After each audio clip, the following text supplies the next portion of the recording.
On va repartir un instant à Londres, si vous nous le permettez, puisqu'il y a eu cette procession impressionnante il y a quelques instants, le cercueil de la reine Elisabeth II qui a quitté Buckingham Palace pour rejoindre Westminster Hall. Il est désormais exposé au sein de cet endroit absolument somptueux, un catafalque violet, de couleur violette, avec le cercueil de la reine et la couronne d'Angleterre posée juste sur le cercueil.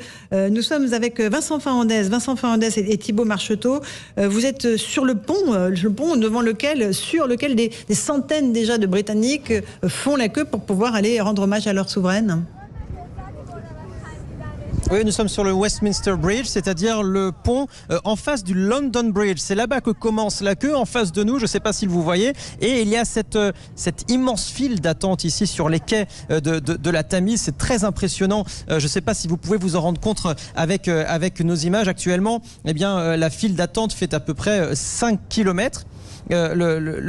Actuellement la queue fait à peu près 5 km et c'est très anecdotique, j'allais dire, mais il y a sur internet un site qui permet aux gens de voir où en est la queue exactement, où est-ce qu'il faut se rendre très précisément pour eh bien accéder à la queue. On attend 20 à 30 heures de queue et parmi les personnes qui sont dans cette file d'attente, il y a évidemment les personnes que l'on a rencontrées lors de cette procession qui allait de Buckingham jusqu'au Westminster Hall. Ils étaient nombreux à nous dire qu'ils comptaient venir ici se recueillir auprès du cercueil de la reine, et c'est vrai que cette procession nous l'avons vécue nous-mêmes. Thibaut et moi étions assez émus de voir ce cercueil défiler devant nous. Les nombreux spectateurs l'étaient d'autant plus parce qu'ils sont évidemment britanniques, ils sont venus rendre hommage à la reine. Je vous propose d'écouter Laura et John, deux générations totalement différentes mais le même message au fond. Écoutez. Elle mérite d'être respectée et elle mérite que tout le monde lui montre tout l'amour qu'on avait pour elle. Elle avait un sens aigu d'unité, elle était un peu comme notre grand-mère à tous, pas qu'à nous les Britanniques, mais au monde entier.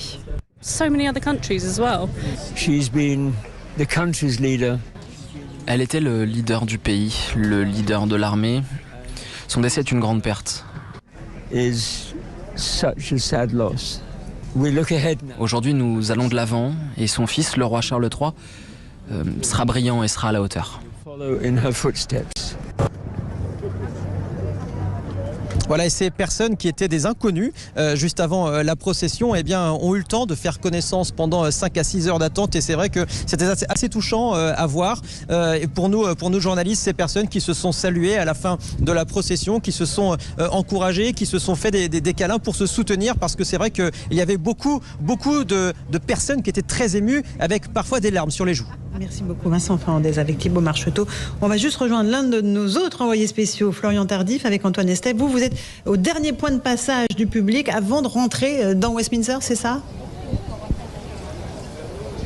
Oui, tout à fait, Laurence. Nous nous trouvons au niveau du Lambeth Bridge. Le pont de Lambeth, c'est le dernier point de passage avant de pouvoir pénétrer dans l'enceinte du Parlement britannique. Il y a une tente qui a été disposée à l'extérieur du jardin où se situe le Parlement britannique, et c'est le dernier point de passage. On sent une certaine émotion ici, alors que les Britanniques, qui ont parfois attendu pendant des heures, pénètrent dans l'enceinte du Parlement. Pour vous donner une idée de jusqu'où va cette importante file d'attente, il faut remonter le long de la Tamise sur 5-6 km et arriver de l'autre côté de la capitale, au niveau de cet impressionnant bâtiment qu'est le Shard, un bâtiment de verre, alors que vous voyez ces premiers Britanniques, ces premiers étrangers qui sont en train en ce moment même, et vous les entendez sur Europe 1, les pas qui s'additionnent alors que nous pénétrons dans l'enceinte de Westminster. C'est assez impressionnant, touchant de voir ces Britanniques, ces étrangers montrer leur bracelet jaune, signe qu'ils peuvent enfin pénétrer dans ce hall de Westminster où repose donc à présent pendant une période de 4 jours la reine. Ils vont dans un instant se recueillir devant elle, quelques instants à peine, puisque les agents de sécurité qui sont placés tout le long du parcours demandent à ces personnes keep moving, continuer d'avancer pour qu'il y ait le plus de monde possible à pouvoir se recueillir justement comme cela devant le cercueil de la reine. Merci Florian Tardif avec Antoine Estève. On rejoindra Stéphane Place d'Europe 1 dans un instant. Vincent Herouet, on a ce spectacle magnifique, on a eu ce cortège avec ces soldats britanniques, avec toute la famille royale derrière le corbillard qui a pris lentement la direction de Westminster. Il y a ce faste de la monarchie anglaise qui nous éblouit. Pourquoi ça nous éblouit tant, nous, Européens, Français particulièrement ? Parce que vous avez un très grand peuple qui se réconcilie avec l'histoire, parce que vous avez... Et même, bon, alors, il y a effectivement le défilé qui est magistral, les 75 pas par minute, la tenue extraordinaire de cette famille, les oriflammes, le catafalque gigantesque là dans la grande salle du Parlement britannique, tout ça nous donne à réfléchir sur l'histoire, mais et même, regardez la foule qui se presse. Ce qui est très frappant quand on regarde le film, la vidéo, là, c'est que ce sont c'est des Anglais de tous les milieux, de tous les âges. Il n'y a pas beaucoup d'enfants, mais il y a des gens qui viennent de partout, de toutes les races d'ailleurs, de toutes les couleurs. C'est vraiment un peuple qui, dans sa diversité, vient se rassembler, s'unir au pied donc de la dépouille du souverain. Et je suis pas en train de faire un couplet souverainiste, mais c'est très frappant parce que c'est rare finalement que vous voyez tout un peuple ensemble en train de pèleriner comme ça, de marcher jusqu'au pied du trône.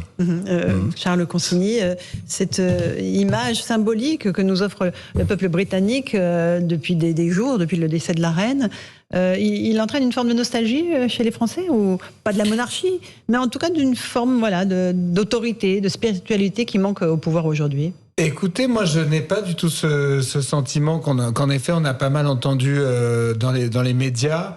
Je pense que les Français tout simplement en fait respectaient cette reine qui a toujours tenu son rang d'une manière assez remarquable.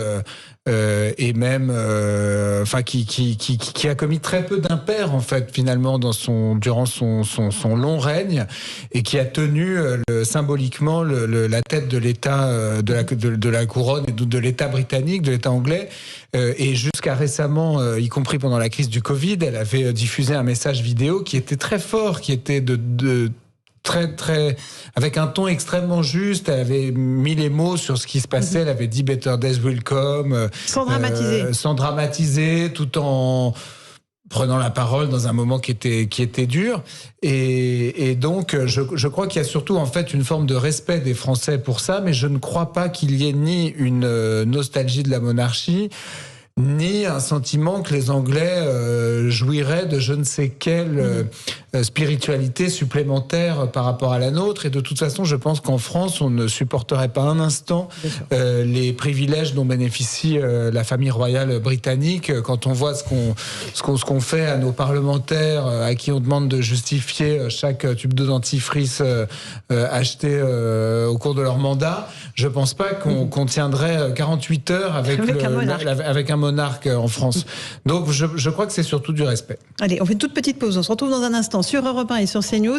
On continuera à évoquer en un mot ces cérémonies royales, puisqu'elles vont durer jusqu'à lundi. On essaiera de comprendre ce qui va se passer d'ici les obsèques évidemment royales de lundi. A tout de suite sur Europe 1 et sur CNews. Europe 1, Punchline, Laurence Ferrari.